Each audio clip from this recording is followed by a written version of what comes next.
going to try to lead into a comprehensive review of religion by considering the question of the separation of church and state. Generally, when we think about church and state, we're thinking about Christianity, or in some cases, it may be Islam or Judaism. Now, Thomas Jefferson referred to it as separation of church and state because Christianity happened to be the dominant religion at the time that he was speaking. If he spoke in another time and place in Islam, he might have said the separation of mosque and state, or synagogue and state. But to be sure that we're including all religions in this, it might be better to put it as separation of religion and state. He might not have seen how hard it was going to be to maintain a separation of church and state. Now, why is it hard to maintain a separation of religion and state? Well, we live in a democratic republic. People vote on policies. And what do people base their votes on? They base their votes on their set of deeply held core beliefs. So people basically vote their religion. So even if there's an official separation of religion and state, religious ideas are bound to get in there. Religious ideas are going to be voted into place because people have those beliefs, and that's what they're going to vote. So for a long time, we had a more or less outwardly Christian culture. And a lot of that was in place based on how people voted. I made the claim in earlier videos that white supremacy is essentially a religious doctrine, at least as it was practiced here. How did it get entrenched? People voted it. At that time, people believed it was perfectly acceptable for one person to own another. Our religious beliefs have changed. Today, hardly anyone in this country believes that. So slavery is now illegal. Obviously, it wasn't a direct path to making it illegal. They didn't just one day vote. There ended up having to be a war over it. But white supremacy certainly didn't die then. It lived on and still lives on in some ways today. For a long time, there were laws requiring businesses be closed on Sunday. There are still places where alcohol can't be bought or sold on Sunday. Today, the dominant religion in the United States is an ever-evolving form of humanism. Now, I know a lot of people don't want to hear it called a religion. They'll say it's not. But humanism is just like Christianity in that it is a set of unprovable, deeply held core beliefs. Humanism has a big advantage in having so many people not think of it as a religion.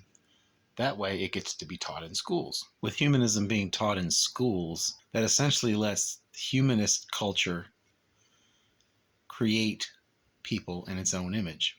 Children go off to school and they come home believing a lot of things that the schools taught them, not just history and reading and writing and math, but the school teaches them its values. And we can't really fault schools for teaching children their values. In a sense, that's what education is, because the schools first have to decide, what are we going to teach these kids? Well, we're going to teach them stuff that is valuable, stuff that we value and think they should value. Now, to sum up this sub-series of videos on religion, we've shown that a religion is basically a set of unprovable, core, deeply held beliefs upon which one bases how one lives one's life. And that doesn't necessarily have to have anything to do with belief in God or the supernatural. We've looked at examples of religions that call themselves religions that have no belief in God or the supernatural and share the basic same values as secular humanism. We've looked at 2 Supreme Court cases that showed that religion has to be defined in this way for there to be true freedom of religion. Otherwise, people with deeply held beliefs that aren't classified as religion wouldn't have the same First Amendment rights to those beliefs that other religions do.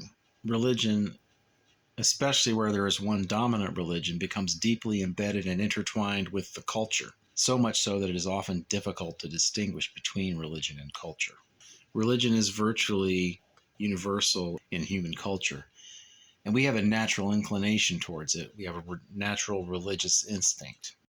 We can see the link between religion and culture when we recognize that culture functions like a god. It rewards you when you conform, it punishes you when you don't, and it creates people in its own image. Now, some are tempted to say that science determines my values, but science can't determine your values. Science can only help you achieve your values. It can help you determine some sub-values, but your underlying foundational values you have to bring to science. Science can't tell you what those are. In other words, you bring your deeply held beliefs to science at the starting point. Effectively, you start with your religion when you come to science. And then science can help you achieve whatever it is your goals are. Recognize that your values are shaped by the culture around you. The culture is trying to create you in its own image. Be cognizant of that so that you can fight back against it where you see that it's trying to create values in you that you don't want. If you don't consider yourself religious, or even if you do, take some time to ponder what exactly are my deepest core beliefs that drive me to do whatever it is that I do. And consider that whatever those happen to be, those are your religion.